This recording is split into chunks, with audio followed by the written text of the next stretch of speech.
Welcome back. New bombshell documents. President Trump has ordered the declassification of all records related to the biggest political scandal in our history. The entrapment of one political campaign instigated by another with the help of the U.S. intelligence agency, something I've been reporting on and breaking news on since day one. The Director of National Intelligence, John Ratcliffe, also released these new documents, including former CIA Director John Brennan's handwritten notes for a meeting with former President Obama, revealing that Hillary Clinton approved a plan to, quote, vilify Donald Trump by stirring up scandal, claiming interference by the Russian security service. It's just, you can't write this stuff. It's unbelievable. Joining me right now is former South Carolina Congressman and Fox News contributor Trey Gowdi, who was the chairman of the Oversight Committee while this was all going down. Trey, it's great to see you this morning. Thanks very much for being here. Yes, ma'am. Thank you.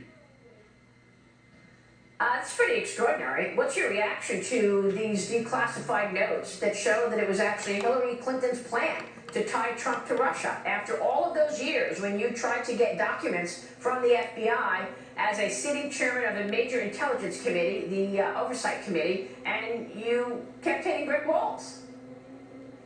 Well, I have two reactions. Number one, the D.C. media loves leaks, Maria. I mean, they're hopelessly infatuated with leaks. But when John Ratcliffe does it the right way, actually goes through the process of declassifying information so you and I can read it, he's vilified. So that's my first reaction, is the duplicity of the D.C. media. My second reaction is Devin wound up being right. I mean, think all the way back to when the House Intel Committee had to go to court to fight Adam Schiff and the Democrats to find out who funded the dossier. So it was the DNC buying Russian dirt to embarrass President Trump and divert away from her email arrangement. That wound up being exactly what happened. We spent 4 years investigating Russian collusion with the Trump campaign and got a big fat zero. And they never bothered to take seriously the intelligence that maybe Clinton was using Russian dirt to try to hurt Trump. They never even took it seriously. Well, they never even took it seriously, but also some of your former colleagues are telling me that they've never seen this. So, you can take it seriously if you see it, but these documents are completely new, according to Devin Nunes. Devin came on the show last Sunday, and the congressman, who is the ranking member of the Intel Committee, said that this was the first time he had seen this, as well as speaking about it, getting a briefing from the DNI, John Ratcliffe. So does this mean that the FBI just sat on this and pretty much hid it so that the people investigating what the predicate was for an investigation into Trump would never know that Hillary actually decided to tie him to Russia collusion? Yes, that's what that means. When the chairman, he wasn't the ranking member at the time. He was the chairman. He's a member of the Gang of Eight. He's the head of the Oversight Committee for the intelligence community. So if Devin Nunes hasn't seen it before, and I certainly never saw it before, and Paul Ryan and Kevin McCarthy and Ratcliffe, when he was a congressman, never saw it before, it's not just the FBI. It's also the CIA. The CIA had access to this information, even more so than the Bureau. So if it's been 4 years and countless requests, and they were put in place by Donald Trump, it does make you wonder why it's taken us so long to access what I think everyone would consider to be a relevant piece of information.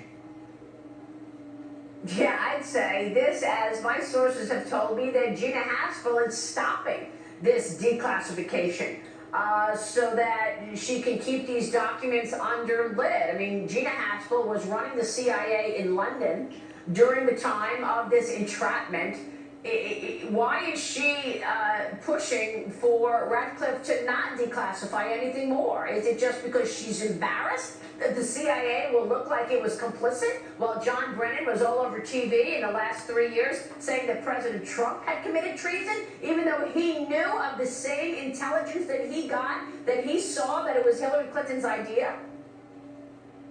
Well, one thing I learned the 8 years I was there is the agencies are primarily concerned with protecting their own reputations. That's their number one goal when they wake up in the morning, whether that's the Bureau, whether it's the CIA. I will tell you this, though, Maria. I mean, President can bring, Gina Haspel was picked by him.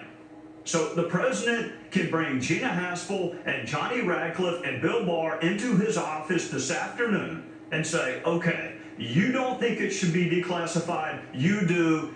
Give me both your arguments and I'm going to decide right now. I mean, he gets to decide what's classified and what's not. He can declassify anything he wants. And if you have a cabinet level or almost cabinet level official that is bucking declassification, make her come to your office and explain why. Trey, was there criminality done here? You know, criminality, I think certainly there were misrepresentations made to the FISA court, and the FISA court can kind of protect its own. They can hold people in contempt. We know Kleinsmith broke the law, whether or not there are others. And you know, Maria, you've been good enough, you've been following this story from day one, and you've been good enough to let me weigh in on this. Whether there's criminality or not, this is an embarrassing 4 years for the intelligence community and the FBI.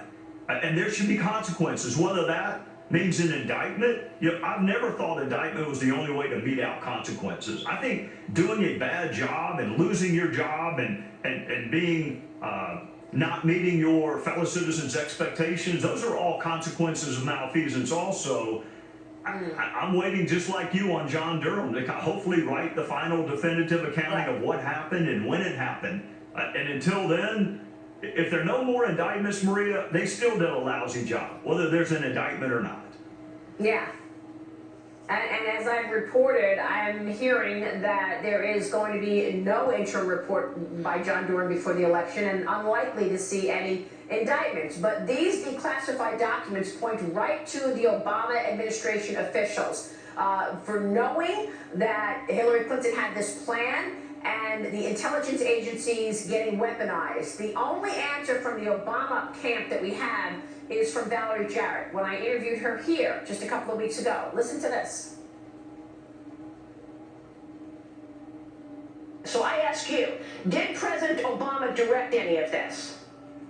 That's not how it works. That's not how our investigations work. That we leave that to the intelligence community to bring forward information, and the dossier, I would imagine, would be one piece of a much bigger puzzle. And so if you're saying, is it important to make sure that there isn't influence? And actually, the Mueller report didn't conclude that there wasn't any wrongdoing. In fact, he was explicit in saying quite the opposite. And so I don't think we should read in where there have been actually any conclusions to that effect yet. You're making statements that actually haven't been just to be proven clear. Just to be clear, Robert Mueller said no collusion. Michael Horowitz, the IG of the FBI, said that the dossier was, quote unquote, an essential piece of all of this investigating of the Trump campaign. Essential piece was the word Michael Horowitz used. So you say it was part of a larger mosaic. We have no evidence of that. We only have evidence of the dossier. And of course, Trey Gowdi, in your infamous interview of John Brennan, he said he didn't even use the dossier. Yeah, I mean, act like he'd never heard of it before. We also interviewed Jim Comey, and I was stunned primarily not at what he didn't remember, but at what he never knew. I mean, this is the head of the CIA, it's the head of the FBI. They're investigating a major presidential candidate and/or a president-elect, and their best defense is we didn't know what was going on. I mean, here's the reality, despite what Valerie Jarrett just said, Maria, the reality is one campaign did buy Russian dirt on another campaign and laundered it through a U.S. law enforcement agency. It just wasn't President Trump. Yeah, that's exactly right. Trey Gowdi, it's great to see you this morning. Thank you so much. Yes, ma'am. We hope you'll come back Thank soon. you. Trey, thanks for joining us. And all of this is in my new book. I hope you will pre-order my book, The Cost, Trump, China, and American Revival. It is going to be out in the next 2 weeks, but you can pre-order it right now at thecostbook.com.